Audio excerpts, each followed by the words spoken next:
나도 모르게 여기가 방으로 생각하고 일어나 걸어가면 어쩌지? 여기는 절벽인데. 아, 졸면 죽는다. 정신의 눈을 똑바로 뜨고 기도해야 해. 그는 왜 절벽에서 기도하고 있을까요? 그가 기도하는 그 장소는 어디일까요? 이 모든 비밀을 풀기 위해 우리 극장요정 린티아와 함께 그곳으로 떠나볼까요? 안녕하세요. 반갑습니다. 저는 극장요정 린티아입니다. 오늘 우리가 가볼 곳은 바로 이곳, 대둔산 도립공원입니다. 대둔산은 충남 금산군과 전북 완주군을 아우르는 지역에 자리 잡고 있습니다. 이곳이 바로 용문골 등산로 입구입니다. 이 등산로를 따라 이렇게 이동하다 보면 이런 갈림길이 나옵니다. 이 갈림길에서 우측으로 방향을 틀어 조금 더 올라가야 합니다. 조금만 올라가면 드디어 우리의 첫 번째 목적지인 용문굴이 나온답니다. 이 굴은 당나라 때 선조대사가 이곳에서 돌을 닦고 있을 때 용이 문을 열고 등천했다고 하여 용문굴이라 합니다. 이 문을 통과하면 새로운 세상을 보게 되고 신선의 경지에 이르게 된다고 합니다. 네, 바로 이 모습이 용문굴로 올라가는 계단길의 모습과 그 계단길을 올라갔을 때 바로 보이는 용문굴의 모습입니다.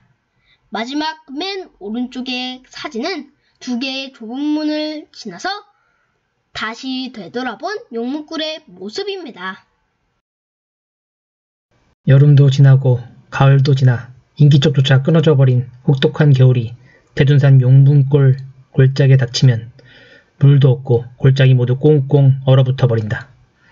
대둔산에는 돌문이라 일컫는 좁은 바위 틈길과 두 번째 바위문을 지나면 작은 암자가 좌측에 보인다.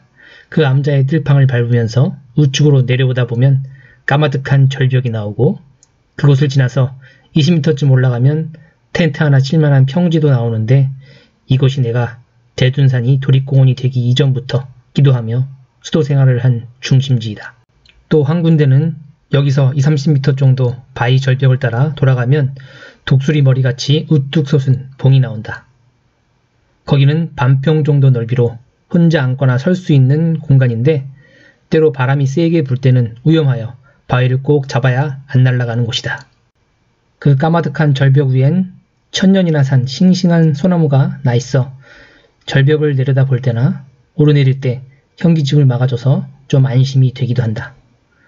35년 전 기도하러 다닐 때도 그만하였는데 지금도 같은 것이 나와는 참 오래 사귄 친한 애인 같은 소나무다.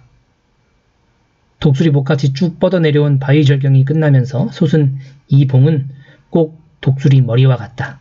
그래서 머리봉이라는 영감에 사로잡혀 이름을 짓게 된 것이다. 독수리봉은 사람들의 눈에 안 띄고 등산객과 나무꾼들의 눈에서 멀어지니 기도하는데도 의식이 안 되고 좋아서 선생님은 이곳에서 많은 시간을 기도하셨습니다. 대둔산에는 과거로부터 흘러내려오는 전설이 있습니다. 바로 이것이죠. 대둔산에 있는 좁은 문을 두 개 거쳐서 들어가면 방안 같은 곳이 나온다. 거기서 정성을 들고 나간 사람이 세계적인 종교 지도자가 된다.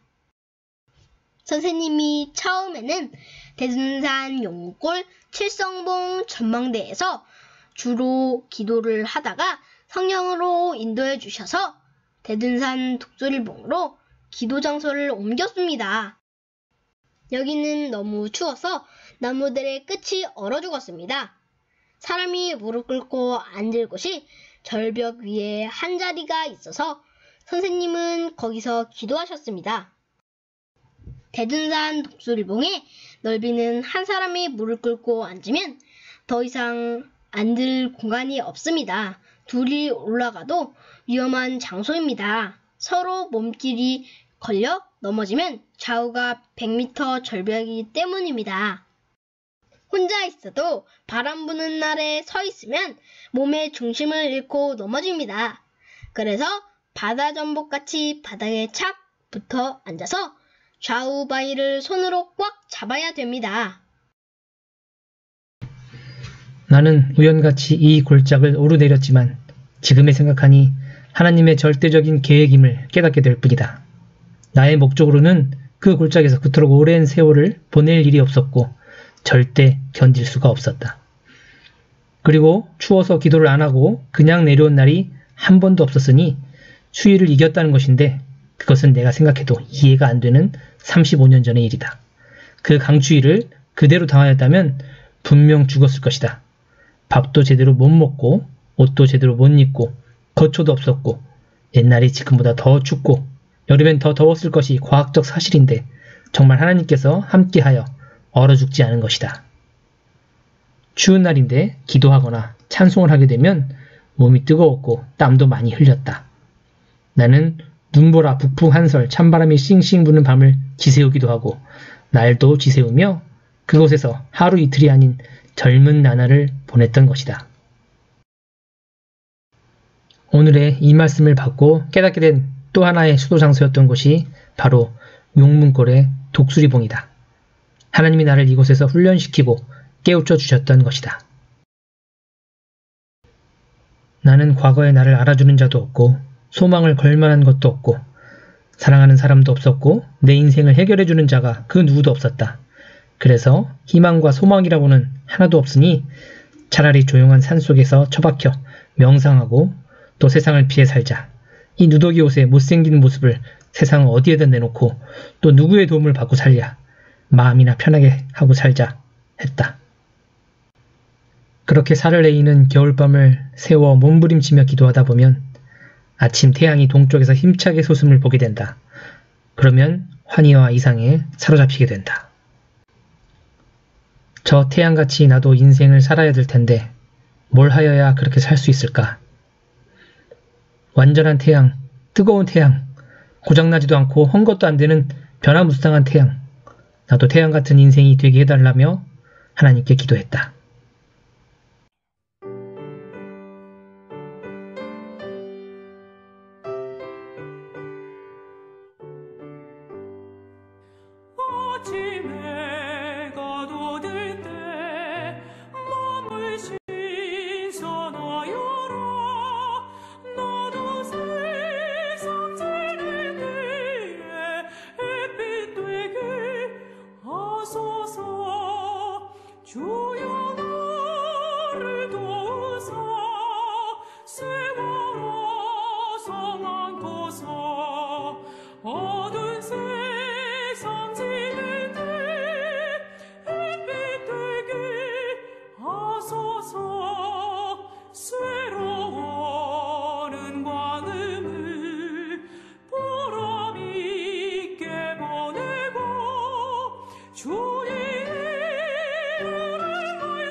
특히 아침 햇빛을 받은 대둔산 바위 절경은 늠름하고 웅장하며 그 튼튼한 절벽에 꽃이 피고 새들까지 울면 아름다운 조화를 이루게 되고 정말 고요하고 적막하여 신들이 사는 산 같은 깨달음이 온다. 하나님이 조금만 사랑하는 자만 있어도 구경 삼아 올 것 같은 장소처럼 말이다. 또한 대둔산에서 기도할 때면 너는 이 산의 정기를 받아라 하는 영음이 들려왔다. 이 영음은 한두 번이 아니었는데 곧 대둔산의 기질과 특성을 이 산의 기질은 굳건하고 튼튼하여 비바람이 쳐도 요동이 없고 아름다우며 또한 묘함도 있고 장엄함이 있다고 하셨다. 영계에 사로잡혀 자연은 더 신비스럽게 보이며 황홀지경에 빠져서 하나님의 그 아름다운 자연 작품을 경지에 이르러 더욱 깨닫게 되었다. 여기서 잠깐! 저희가 퀴즈 한 가지를 준비했어요. 퀴즈 1. 대둔산 독수리봉에서 기도하실 때 선생님을 가장 걱정하게 만들고 의식하게 만든 것은 무엇이었을까요? 첫 번째, 뼈를 얼게 하는 추위. 두 번째, 배고픔과 갈증. 세 번째, 잠과의 싸움. 네 번째, 부모님과의 갈등. 다섯 번째, 수시로 오가는 사람들. 선생님이 절벽 위에서 기도하면서 가장 의식되었던 것은 기도하다 혹시 졸면 선생님도 모르게 잠결에 평지 바닥으로 생각하고 혹은 방으로 의식하고 깜깜한 방 중에 일어나 걸어 나가면 어쩌나 하는 것이었습니다. 마귀는 선생님을 잠들게 하고 무의식 가운데 움직이게 하여 절벽으로 떨어뜨릴 것이라는 것을 선생님은 100% 알았습니다. 그래서 마치 눈을 뜨고 기도하듯 정신의 눈을 뜨고 기도했습니다. 뼈를 얼게 하는 추위, 배고픈 것과 비교가 안 되는 잠과의 싸움이었습니다. 여기서 퀴즈 한 가지를 더 준비했어요. 퀴즈 2! 대둔산 독수리봉 기도 생활 중 잠과의 싸움에서도 졸지 않을 수 있었던 유리한 조건 3가지가 있었습니다. 그것은 과연 무엇이었을까요? 정답을 바로 발표하겠습니다. 첫 번째, 먹지 않으니 배가 고파 잠이 오지 않은 것. 두 번째, 몸이 열고 찬바람이 살을 헤친 엄청난 추위. 세 번째, 돌 위에 무릎을 꿇고 기도하는 데서 오는 고통. 이렇게 고통이 오히려 죽음을 몰아내는데 수호신이 되었습니다. 선생님께서는 고생돼도 오직 생명길을 가셨습니다. 오늘 인간의 한계를 뛰어넘은 수도생활 2편 어떠셨나요? 재미있으셨나요? 좋으셨다면 구독과 좋아요 그리고 알람 설정까지 부탁드립니다. 그럼 저는 이만 물러가겠습니다. 감사합니다.